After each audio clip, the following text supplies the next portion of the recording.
Hallo und herzlich willkommen zu JMC. Ich sitze hier gerade mit dem wunderbaren William Fitzsimmons in Kreuzberg in Berlin. So William, let's talk about your current album. I really like the image of the sparrow and the crow. Why did you choose those two birds, and what do they represent for you? My mother actually raised different kinds of birds in the house, parakeets and cockatiels. And, I've always had a weird fascination with them. I don't know why.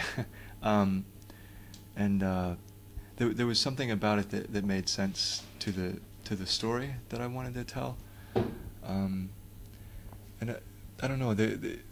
Birds have a lot of different meanings, and that was the main thing. Is what each bird kind of meant. Sparrows are very loyal and faithful, and they usually represent love. And the crow is usually something dark and evil and unfaithful. And it made sense for the story I wanted to tell. Okay. And those two songs, I Don't Feel It Anymore, the song of the sparrow, and Please Forgive Me, the song of the crow. Would you say that those are the cornerstones of the album? I would. Yeah? That's exactly true. They're you said it perfectly.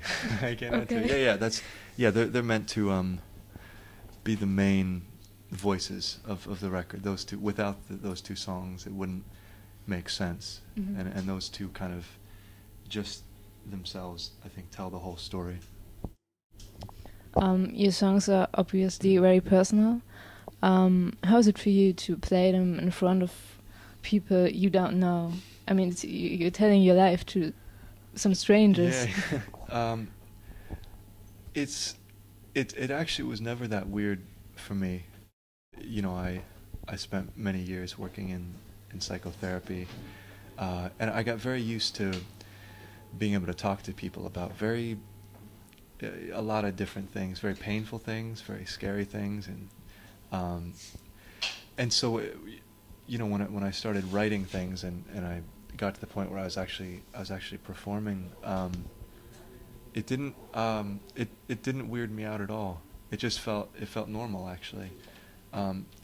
So sometimes it's hard just because it is very personal, but it's never hard sharing those things. The only difficult part is the pain of what happened behind the songs and everything. Yeah, you talked about the pain. Do you have any songs which is still hard for you to sing? Yeah, there's a couple. You mentioned actually the song of the sparrow is that's probably the more difficult one, just because that's the voice of my ex-wife.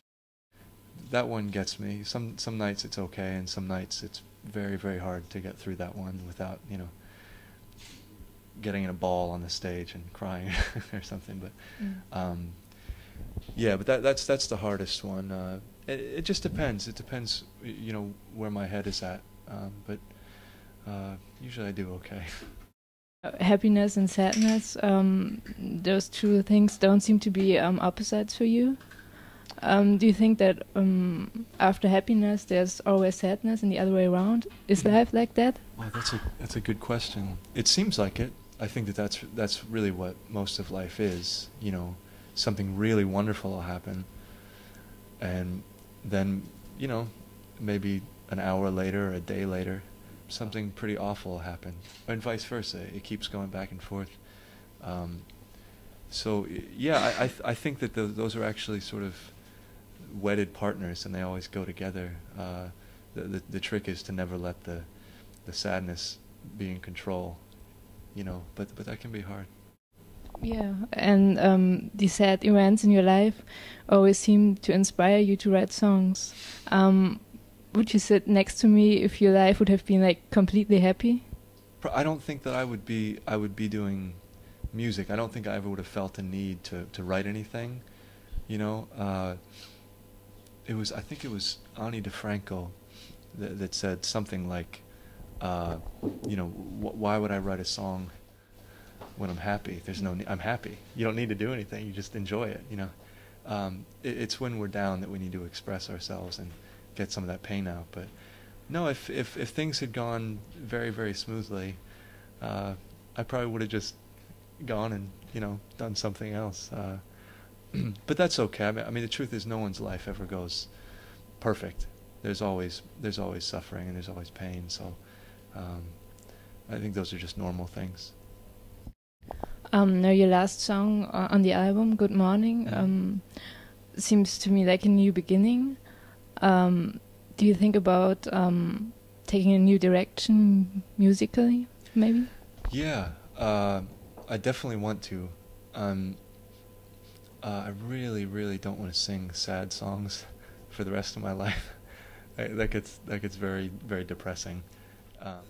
It's more of where I'm at in my life than anything musically. You know, if I was still going through what I went through a couple of years ago and a year ago, and yeah, I think that I still would be writing, you know, some of those types of songs. But I'm in a different place now, so I feel more free to write different songs. You know, I don't know if they're happy, but they're not. You know, they're not as depressing as the old ones are. Well, let's talk about the cover versions you did. You cover on the one side Ion and Wine, Sufjan Stevens, but on the other side songs like Kanye West and Katy Perry, yeah, of course. I Kissed a Girl. Why did you choose to cover pop songs like that? You know, good writing is good writing, and it doesn't matter what style, what genre. You know, if it's hip hop or if it's folk or rock. You know, a good song is a good song. And you know, if you listen to someone like Jose Gonzalez, who covered a Kylie Minogue song, you know, it seems ridiculous. It seems like it would never work. But he pulled out the core of that song, and it's beautiful. You know, the imagery in the song, that it's absolutely gorgeous. So, you know, when I hear a song like that I think means something very, very strongly, I think it's fun to try to discover that in a new way. So to me, it doesn't sound like it's a pop song necessarily. It sounds like a good song, a very substantive song. Yeah, good writing is good writing, no matter what it is. Okay, so thank you for the moment. Yeah, thank you very much. And have a good show tonight. Thanks so much.